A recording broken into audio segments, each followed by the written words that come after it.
Okey, jadi sebab tu Abu Bakar ambil langkah berani. Okey. Sebab apa?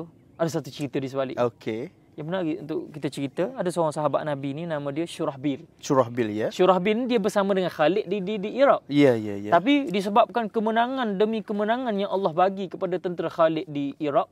Jadi Khalid tak cukup nak bagi khabar berita tentang kemenangan ini dengan surat.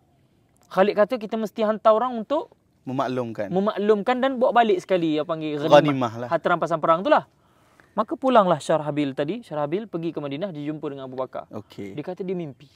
Okey, mimpi. Dalam mimpi dia ni, Abu Bakar sedang duduk di satu tempat yang tinggi, sedang satu bukit lah. Satu bukit, okey. Abu Bakar sedang mengarah satu tentera yang mana dia cerita secara detail dia punya mimpi dekat Abu Bakar tu.